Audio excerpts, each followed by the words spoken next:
మన వైజాగ్లో యమలోకం ఎగ్జిబిషన్ పెట్టారండి. యమలోకంతో పాటు యమలోకం స్వర్గలోకం కూడా ఉంటుంది. సో అసలు ఎలాంటి తప్పులు చేస్తే ఎలాంటి శిక్షలు ఉంటాయో గరుడ పురాణం ప్రకారం మనకి కళ్ళకు కట్టినట్టయితే చూపించారు గైస్. సో మరి ఇంకెందుకు లేక మీరు ఎవరైనా వెళ్ళకపోతే వెంటనే వెళ్ళండి. సో ఒక ఐడియా వస్తారు కదా గైస్, అప్పుడు ఇలాంటి తప్పులు చేయకూడదు అని తెలుస్తుంది.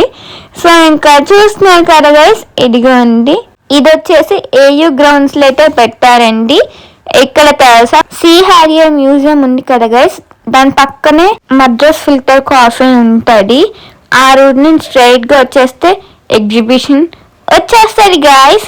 సో ఈ యమలోకం స్వర్గలోకం ఎగ్జిబిషన్తో పాటు ఇంకా డోమ్ పెట్టారు గైస్, 360 degrees డోమ్. అలానే డైనో పార్క్ కూడా పెట్టారు గైస్. సో ఎవరైనా వెళ్ళాలనుకుంటే వెళ్ళండి. సో చూస్తున్నా కదా, నేను గైస్ వచ్చేసాం. సో ఇంకా చూసారు కదా, ఇదిగోండి.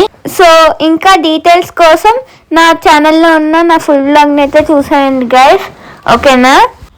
అండ్ రిలేటెడ్ లింక్లో కూడా నేనైతే వీడియో లింక్ అయితే ఇస్తాను గైస్, ఓకేనా. సో అలా అయినా మీరు చూసేయచ్చు. అండ్ మీరు చూస్తున్నారు కదా, ఇదిగోండి. అండ్ ఎక్కడికక్కడ బోర్డ్స్ అయితే ఉన్నాయి, మీరు ఫుల్ లాగ్ అయితే చూడండి, అప్పుడు మీకు డీటెయిల్స్ అయితే తెలుస్తుంది అనమాట. అండ్ ఇక్కడ బోల్డ్ రైడ్స్ అయితే ఉన్నాయి, చూసారు కదా ఎంత బాగున్నాయో.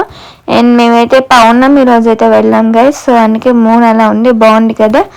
అండ్ మంచి మంచి రైడ్స్ ఎక్కేయచ్చు. నెక్స్ట్ మంచి మంచి ఫుడ్ స్టాల్స్ ఉన్నాయి. నేనైతే ఇక్కడ చూస్తున్నాను కదా, మసాలా పాపడ్ అయితే తింటున్నా గైస్, ఎంత బాగుందో తెలుసా పాపడ్. సో ఐస్ క్రీమ్ కూడా తినేస్తున్నా. సో చూసారు కదా గైస్, 2 రోజుని mini vlog. So thank you, by by, please subscribe.